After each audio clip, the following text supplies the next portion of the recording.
Hello friends, आप सभी लोगों का स्वागत है फिर से एक बार अपने यूट्यूब चैनल एसआर ट्यूटोरियल में, जहां पे आज हम देखने वाले हैं दोस्तों क्लास 10th का चैप्टर 7 कोऑर्डिनेट ज्योमेट्री में उन सभी इंपॉर्टेंट क्वेश्चन जो कि आपके एग्जाम के पॉइंट ऑफ व्यू से आने वाले हैं और बोर्ड एग्जाम में आपको हेल्प करेंगे। ठीक है, तो देर न करते हुए इस वीडियो को आप फटाफट अपने दोस्तों के साथ शेयर कर दीजिए ताकि उनको भी मदद मिल सके इस एग्जाम का प्रिपरेशन करने में। और हम उन सभी इंपॉर्टेंट क्वेश्चन को लेने वाले हैं जो कि चैप्टर 7 से, और ज़्यादातर अभी तक किस टाइप के क्वेश्चन आए हैं बोर्ड एग्जाम में चैप्टर 7 से, उन सभी टाइप के क्वेश्चन की बात हम करेंगे। ठीक है, और हमने कुछ क्वेश्चन लिख रखे हैं, उसके बारे में पहले हम बात करते हैं, उसके बाद और भी आगे क्वेश्चन हम सॉल्व करेंगे। तो फटाफट इस वीडियो को लाइक एंड चैनल पर नया है तो मेक श्योर सब्सक्राइब किया है कि नहीं किया तो फटाफट कर लीजिए और इस वीडियो को अपने दोस्तों के साथ भी शेयर कर दीजिए। हम स्टार्ट करते हैं इस वीडियो को, देखते हैं अपना पहला क्वेश्चन।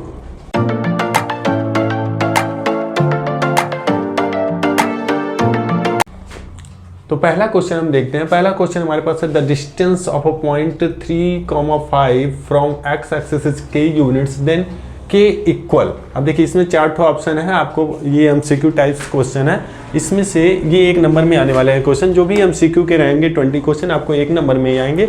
और एमसीक्यू के किस टाइप के क्वेश्चन इस चैप्टर से आते हैं उसको हम बात करने वाले हैं। तो ये जो पहला क्वेश्चन आपका है 1 नंबर में रहने वाला है। इसमें क्या पूछा है कि जो 3,5 है वह एक्स एक्सिस से कितनी दूरी पे है। तो इसको आप समझने के लिए कोऑर्डिनेट एक्सिस बनाइए, या तो क्या कहते हैं कार्टेशियन प्लेन बनाइए। कार्टेशियन प्लेन में एक्स एक्सिस रहता है, ये आपको दिख रहा होगा आई होप, और ये एक्स एक्सिस है, ये वाई एक्सिस है। ठीक है, तो यहाँ पे हम कुछ पॉइंट दे देते हैं नाम 1 2 3 4 5, ऊपर भी दे देते हैं 1 2 3 4, इसको और ऊपर लेके जाते हैं और ये 5 है। और 3,5 कहाँ पे आएगा? ये जो 3 है एक्स कोऑर्डिनेट है और y जो है 5 है। ठीक है, 5 जो है y कोऑर्डिनेट पे है, तो x पे हम कितना जाएंगे 3 जाएंगे और y पे 5 जाएंगे 1 2 3 4 5। तो यहाँ पे हम क्या करते हैं भाई, हमारा जो पॉइंट मिलने वाला है कहाँ मिलने वाला है, यहाँ पे मिलेगा जो कि होगा 3,5, और इसमें x कोऑर्डिनेट आपका 3 होगा, y कोऑर्डिनेट आपका 5 होगा। ठीक है, तो इसमें पूछा क्या, थोड़ा सा ये समझते हैं कि जो इसका डिस्टेंस है k यूनिट सपोज करा है, लेकिन यहाँ पे बोला है कि इस पॉइंट का जो डिस्टेंस x एक्सिस के कितना होगा। तो यहाँ ये x एक्सिस आपका ये है, ये y एक्सिस है, तो x एक्सिस से इसका डिस्टेंस कितना आपको कितना दिख रहा है भाई। यहाँ पे हम कैसे जानते हैं कि इससे परपेंडिकुलर जो डिस्टेंस होता है y एक्सिस के पैरेलल होता है वही डिस्टेंस होता है। तो यहाँ पे अगर इसके पैरेलल है तो जितना ये डिस्टेंस है y एक्सिस का उतना ही होगा। तो y एक्सिस पे हमने कितना गए हैं 5 गए हैं, तो इसका डिस्टेंस क्या होगा 5 यूनिट्स होगा। थोड़ा समझ पा रहे हैं कि नहीं बातों को? बिल्कुल समझ पा रहे हैं। तो ऐसा अच्छा इसमें ये क्वेश्चन पूछ लिया होता कि इसी पॉइंट का डिस्टेंस अगर y एक्सिस से कितना होगा, तो सीधी सी बात है y एक्सिस से इधर जा रहे हैं तो इधर कितना है भाई 3 यूनिट्स है, तो ये 3 यूनिट्स हो जाता। देखिए 2 क्वेश्चन यहाँ पे हो गया कि अगर इसी पॉइंट का डिस्टेंस x एक्सिस से पूछा है तो ये x एक्सिस से अगर पूछा है तो जो y कोऑर्डिनेट है उसका जो डिस्टेंस हो जा रहा है। यहाँ समझ पाए कि नहीं आप लोग? इसमें x कोऑर्डिनेट y कोऑर्डिनेट है, अगर x एक्सिस से डिस्टेंस पूछता है किसी पॉइंट का तो जो y कोऑर्डिनेट होगा, y कोऑर्डिनेट का जो भी वैल्यू होगा वही आएगा। अगर वही y एक्सिस से पूछ लेता है तो x एक्सिस का जो कोऑर्डिनेट है वही यहाँ पे वैल्यू आने वाला है। ठीक है, तो यहाँ पे ऐसे क्वेश्चन आपको मिलेंगे ही मिलेंगे एमसीक्यू में। तो आपको कैसे करना, कुछ नहीं करना, बस ये समझना है उस पॉइंट का किस एक्सिस से डिस्टेंस पूछ रहा है। अगर x एक्सिस से पूछता है तो उसका जो y कोऑर्डिनेट है वही डिस्टेंस हो जाएगा। यहाँ पे देखिए जैसे कि 5 यूनिट्स हो रहा है तो यहाँ पे y कोऑर्डिनेट है। अगर वही पूछ ले अगर y एक्सिस से तो x कोऑर्डिनेट जो होगा हो वही इसका डिस्टेंस हो जाएगा। तो यहाँ पे आपका कौन सा ऑप्शन सही होता है भाई? ऑप्शन नंबर सी आपका सही होता है जो कि 5 है। ठीक है, तो सेकंड क्वेश्चन हम देखते हैं। सेकंड क्वेश्चन में क्या बोला है कि what is the ratio in which the line segment joining the point इतना in divided by x axis. और ये जो लाइन हो रहा है वो डिवाइड किससे हो रहा है? एक्स एक्सिस से हो रहा है। क्योंकि देखिए यहाँ पे अगर कोई क्वाड्रेंट हम बना रहे हैं तो जो हमारा ये 2,-5 मतलब ऐसा समझ सकते हैं प्लस माइनस जो आपका आएगा किस क्वाड्रेंट में आएगा, 4th क्वाड्रेंट में आएगा, कहीं यहाँ पे होगा मान लेते हैं 2,-3। यहाँ पे एग्जैक्ट हम नहीं, बस क्वेश्चन को सॉल्व करने के लिए आपको समझा रहे हैं। एग्जैक्ट आप करेंगे ग्राफ में कर सकते हैं, हम यहाँ पे बना के कर सकते हैं, लेकिन इसमें एग्जैक्ट से कोई मतलब नहीं है हमको। तो यहाँ पे अच्छा ये वाली जो जो प्लस आता है वो फर्स्ट क्वाड्रेंट में होता है। फर्स्ट क्वाड्रेंट में हम कोई भी ले रहे हैं 5,6 यहाँ पे ले रहे हैं। तो यहाँ पे क्या करेंगे, अगर इसको मिलाएंगे तो कहीं नहीं कहीं एक्स एक्सिस पे कट करेगा। उसका जो कोऑर्डिनेट एक्स एक्सिस का होता है वो क्या होता है x,0। क्यों? क्योंकि वहां पे y 0 होता है। ठीक है, तो यहाँ पे x,0 हम नाम दे सकते हैं। ठीक है, तो अब जब x एक्सिस को काटेगा तो किन्हीं रेशियो में कट करेगा। यही इसमें है कि किस रेशियो में कट कर रहा है वही हमको निकालना है। तो किस रेशियो में कट करेगा, यहाँ सपोज कर ले रहे हैं, अगर हम किसी को एक सपोज कर लें, दूसरा क्या हो जाएगा के। अच्छा ये 1 और क्यों हम सपोज करते हैं आप समझ सकते हैं। अब मान लीजिए किसी न किसी रेशियो में होगा, आप अपने से चाहे जो समझ लीजिए, हम यहाँ पे सपोज कर रहे हैं 2:3 में। अब ऐसे अपने से सपोज कर रहे हैं, अभी आंसर नहीं आया, 2:3 में है। अच्छा इसको 1 अगर हमने क्यों लिख दिया, तब 1 लिख सकते हैं किसी को, क्योंकि आप चाहें तो इसको भी 1 बना सकते हैं, इसको भी 1 बना सकते हैं। क्यों, रेशियो क्या मतलब होता है उसका, अगर मल्टीप्लाई करते जाए, ये 2:3 है, इसको हम ये भी बोल सकते हैं, अगर 2 से मल्टीप्लाई कर दे तो 4:6 भी बोल सकते हैं। क्या इसको आप कट कर सकते हैं, नहीं। तो इसलिए अगर हम इसको डिवाइड भी करना चाहे, डिवाइड भी कर सकते हैं, 2 से डिवाइड कर दीजिए। अच्छा 2 से डिवाइड कर देंगे तो ये तो 1 हो जाएगा, ये हो जाएगा 3/2। क्या ये नहीं सही है, बिल्कुल सही है। तो ये 1:3/2 में आ जा रहा है कि नहीं, आ जा रहा है। तो हम इसलिए एक को 1 सपोज कर लें, दूसरे को कोई वेरिएबल सपोज कर सकते हैं। यहाँ तक कोई दिक्कत नहीं होगी। तो यहाँ पे अच्छा सॉल्व कैसे करेंगे, तब सॉल्व हम बड़ी आसानी से कर लेंगे। आप सेक्शन फार्मूला जान होंगे, इसी क्वेश्चन को दूसरे क्वेश्चन को हम सॉल्व कर रहे हैं। यहाँ पे देखिएगा सेक्शन फार्मूला क्या होता है कि यहाँ पे अगर हम सेक्शन फार्मूला यही होता है कि कोई लाइन है हमारे पास, यहाँ पे सपोज करते हैं कोई लाइन है और किसी 2 पॉइंट को एक पॉइंट कट कर रहा है, उस पॉइंट का कोऑर्डिनेट XY है और दूसरे का ये दोनों हम सपोज कर लें, इसका हम X1 Y1 कर देना है, इसका X2 Y2 कर देना है। ठीक है, तो सेक्शन फार्मूला क्या होता है, अगर हमको इस पॉइंट को निकालना हो, X, Y को निकालना हो, तो क्या होता है, X के लिए जो होता है क्या होता है, M2 X1 plus M1 X2 upon में M1 प्लस M2 होता है, X के लिए होता है। और दूसरा क्या होता है, Y के लिए क्या होता है, वही सेम हो जाता है, बस X के जगह क्या हो जाएगा, Y हो जाएगा। तो M2 Y1 plus M1 Y1 upon में M1 प्लस M2। ठीक है, ये आपको समझ में आएगा, कोई दिक्कत नहीं। लेकिन यहाँ पे देखिए, यहाँ पे हमको क्या चाहिए, क्या निकालना है, K की वैल्यू निकालना है। तो यहाँ पे अगर हम देखें तो हमारे पास X की वैल्यू यहाँ पे गिवन नहीं है, ये X की वैल्यू गिवन नहीं है, X आपका X में ही है, लेकिन यहाँ पे Y क्या है, 0 है। तो हम Y वाले पार्ट को ले रहे हैं। Y वाले पार्ट को अगर लेंगे तो यहाँ पे हम देखते हैं, यहाँ पे हम समझते हैं, इसको हम इरेज कर दे रहे हैं। ठीक है, इसको हम इरेज कर दे रहे हैं, यहाँ तक आप समझ गए होंगे। इसको अगर हम लेंगे तो क्या हो जाएगा, Y is equal to M2 plus M2 Y2 M2 Y1 plus M1 Y2 upon में M1 प्लस M2। ठीक है, यहाँ पे अगर हम इसको सपोज कर लें भाई कि X1 Y1 X2 Y2, और इसको तब हम सपोज करेंगे M1, इसको M2। अब उसी को पुट कर देते हैं इसमें। तो Y की वैल्यू यहाँ पे क्या है, Y की वैल्यू यही है 0, तो Y की वैल्यू यहाँ पे 0 पुट करिए। इज इक्वल टू M2 क्या है भाई, M2 K है, K इंटू क्या हो जाएगा Y1 क्या है भाई, Y1 -3 है, तो -3 प्लस में M1 क्या है, M1 1 है इंटू Y1, Y2 क्या है, Y2 6 है, 6 कर लीजिए। यहाँ पे इसको अगर हम प्लस करते हैं तो प्लस करने का कोई मतलब है, इसको प्लस करेंगे और इधर लेके आएंगे तो 0 ही हो जाएगा, तो ऐसे ही रहने दीजिए। तो 0 is equal to -3K is plus में ये क्या हो जाएगा भाई 6 को इधर लेके आइए तो -6 इज इक्वल टू -3K, और यहाँ पे इसको कैंसिल कर सकते हैं। तो K इज इक्वल टू आपको मिल जाएगा 6/3, जो कि आपको 2 मिल जाएगा। तो यहाँ पे K की वैल्यू क्या हो जा रही है, 2 हो जा रही है। तो आपका रेशियो क्या होगा, क्या रेशियो होता है भाई, M1 रेशियो M2 होता है, M1 रेशियो M2 कहाँ पे क्वेश्चन, हाँ M1 रेशियो M2 होता है। तो 1 ये है, रेशियो 2 ये आपका सही हो जाएगा। 1:2 कहाँ पे भाई, पहला ऑप्शन आपका सही होता है। बहुत सिंपल सा क्वेश्चन था, ये आप आराम से कर सकते हैं, ये 1 नंबर में आएगा, लेकिन थोड़ा सा टाइम आपका ले सकता है, इसलिए आपको थोड़ा सा इसमें प्रैक्टिस चाहिए और कुछ नहीं। प्रैक्टिस आप 2-3 बार इसको कर लेंगे, ऐसे क्वेश्चन इस टाइप के क्वेश्चन को, तो आपको इजी हो जाएगा, आप फास्टली कर भी सकते हैं। ठीक है, तो नेक्स्ट क्वेश्चन हम देखते हैं, question number 3। A point XY is at distance of 5 units from the origin, how many such points lie in the third coordinate. अब यहाँ पे बोला है कि अगर थर्ड कोऑर्डिनेट में अगर 5 यूनिट्स का डिस्टेंस ओरिजिन से लेके हम ड्रा करें तो कितने हम पॉइंट ड्रा कर सकते हैं। ये तो अपना थ्योरी टाइप का है, इसमें कुछ सोल्यूशन नहीं करना, आपको समझना है और यहाँ पे ऑप्शन लगा देना है। तो ऐसे हम समझ लेते हैं इसको कि यही कोऑर्डिनेट है और थर्ड कोऑर्डिनेट आपका कौन सा होता है, ये तो फर्स्ट है, इसको आप इरेज कर देना, इसको ना लीजिए।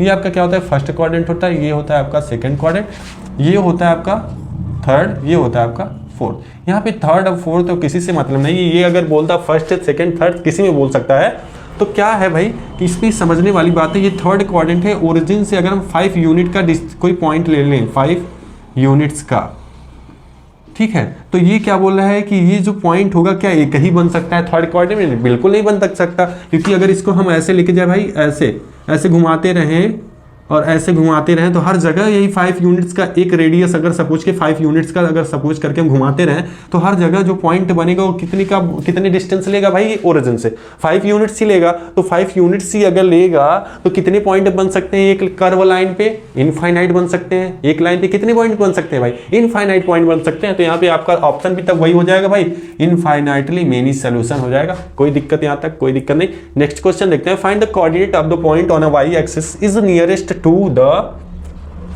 पॉइंट -2,5। यहाँ पे क्या बोला है? Find the coordinate of the point on Y axis. Y axis पे आपको कोऑर्डिनेट पूछा है, तो वाई एक्सिस में कोऑर्डिनेट किस टाइप का होता है भाई? y, 0 नहीं 0, y होता है। ठीक है, जैसा कि आप जानते हैं। इसको थोड़ा सा इरेज करते हैं, साफ हो जाएगा तो आपको क्लियर दिखेगा।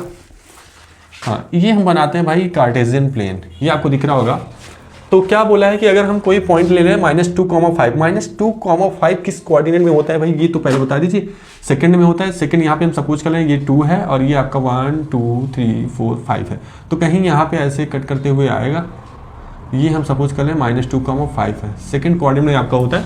तो यही बोला है कि अगर हम क्या करते भाई, वाई एक्सिस पे एक कोऑर्डिनेट बनाए जो कि इस पॉइंट से सबसे नियरेस्ट हो। अब नियरेस्ट पॉइंट का मतलब क्या होता है? अगर इससे हम वाई एक्सिस पे क्या डालें? परपेंडिकुलर डालें। अब परपेंडिकुलर अगर डालेंगे तो यहाँ पे जो वाई है वही यहाँ पे भी वाई होगा।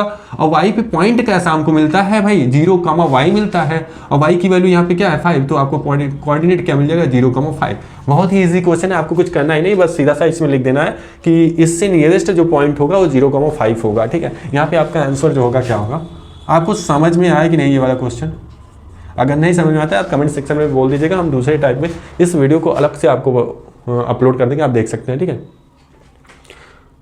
जैसा कि अगर कोई पॉइंट है, अगर नियरेस्ट अगर बोलता है, अगर यही बोल लेता है किस पे नियरेस्ट, किस पे? एक्स एक्सिस पे। एक्स एक्सिस पे नियरेस्ट बोलने का मतलब है कि यहाँ पे जो पॉइंट होगा, यहाँ पे जो पॉइंट होगा क्या होगा भाई? -2,0, क्योंकि x पे हमेशा पहले x आता है। जो कोऑर्डिनेट हमारा किस टाइप होता है? x, y। तो y वैल्यू है तो 0x हो जाएगा। इस पे अगर हम देखें ये x एक्सिस है तो यहाँ पे y 0 हो जाएगा, मतलब सेकंड वाला। इस पे अगर देखें तो फर्स्ट वाला 0 हो जाएगा, क्योंकि x से यहाँ पे 0 हो जाएगा। बहुत सिंपल सा क्वेश्चन था। देखते हैं आपका 5th क्वेश्चन। हाँ, 5th क्वेश्चन थोड़ा सा इंपॉर्टेंट है, थोड़ा सा लेंथी भी है, इसको अच्छे से समझते हैं। पहले तो हम इरेज कर देते हैं इन सबको। तो 5th क्वेश्चन में हम देखते हैं, if 1, P/3 is the midpoint of the line segment joining the point 2,0 and 0,2/9। यहाँ पे पहले इतना क्वेश्चन अलग से हम समझते हैं कि कोई भी लाइन है, लाइन कैसा है आपका? ये लाइन है और लाइन का जो पॉइंट है आपका 2,0 है और नेक्स्ट जो पॉइंट आपका है 0,2/9 है। और ये मिड पॉइंट, इसका एक मिड पॉइंट दे रखा है। मिड पॉइंट का मतलब हो गया भाई कि 1,P/3। अच्छा, मिड पॉइंट का आपको फार्मूला मालूम होगा, section formula by mid point. Mid point का फार्मूला क्या होता है कि जो हम x, y निकालते हैं, कैसा निकालते हैं इसमें, क्योंकि यहाँ पे जो ये m1 आपका और m2 ये इक्वल हो जाता है, इसलिए यहाँ पे m कैंसिल हो जाता है। इसको हम सपोज करके आप पढ़े होंगे, तो एक बार फार्मूला हम लिख भी दे रहे हैं कि जो x के लिए होता है वो क्या होता है? x1 + x2/2 और y के लिए होता है y1 + y2/2।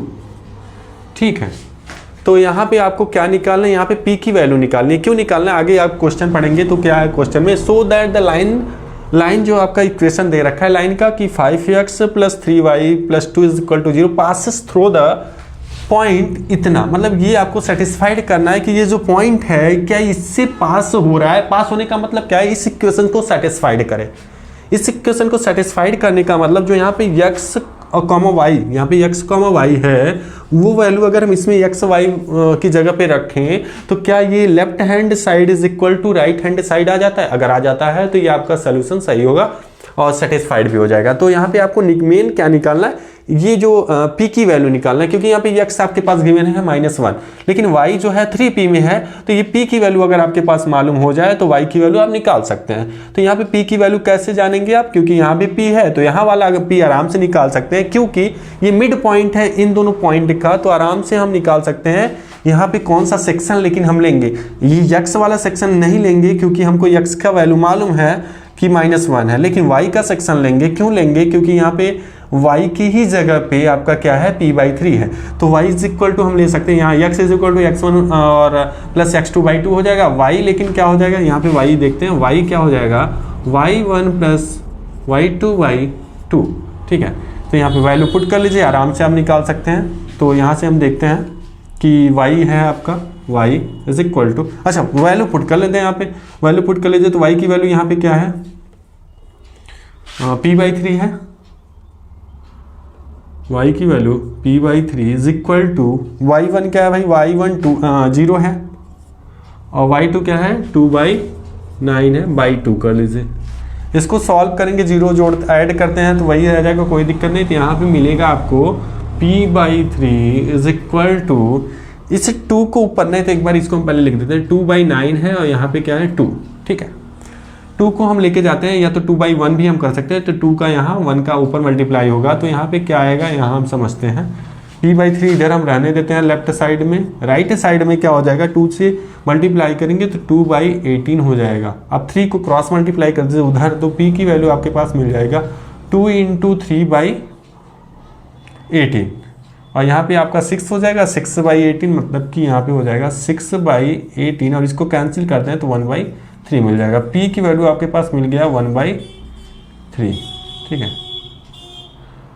p की वैल्यू आपके पास 1/3 मिल गया। तो जो पॉइंट है आपका, जो पॉइंट है आपको वो कैसे मिल जाएगा, यहाँ पे हम देखते हैं। जो पॉइंट आपको मिलेगा -1 है और दूसरा जो पॉइंट है 3p, p का मतलब कितना हो जा रहा है भाई, 1/3 हो जा रहा है। 1/3 का मतलब हो जाएगा कितना, इस पॉइंट को हम कह सकते हैं 1।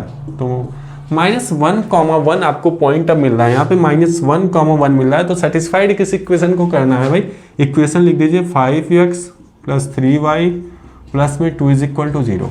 अब x की वैल्यू -1 रखिए तो -5 हो जाएगा, ये प्लस रखिए 3 हो जाएगा, ये +2 = 0। ये कितना हो जाएगा 5 -5 + 5 = 0। अब इसको सॉल्व अगर करते हैं तो 0 = 0, मतलब यहाँ पे LHS आपका RHS के इक्वल आ जा रहा है। LHS अगर इक्वल आ रहा है तो ये आपका सेटिस्फाइड होता है, जो कि आपको बोला था, आपको जो दिखाना था, सेटिस्फाइड आपका हो गया। ठीक है, ये आपका बहुत आसान सा क्वेश्चन था, आपको समझ में आएगा, कोई भी दिक्कत नहीं हुई होगी क्योंकि आसान सा क्वेश्चन था। ठीक है, तो आज के वीडियो में हम इतना ही बात करते हैं और नेक्स्ट वीडियो में अभी हम ला रहे हैं और भी 4-5 क्वेश्चन लाएंगे। ऐसे 2-3 वीडियो इस चैप्टर से रहेगा क्योंकि 15-20 क्वेश्चन है। ठीक है, तो इस वीडियो को हम यही एंड करते हैं। तो आज के लिए thank you so much. Next video में देखते हैं इसका अगला पार्ट और इसके आगे के जो क्वेश्चन है, जो कि आपके बोर्ड एग्जाम से मिलते जुलते क्वेश्चन आएंगे। ठीक है, थैंक यू सो मच।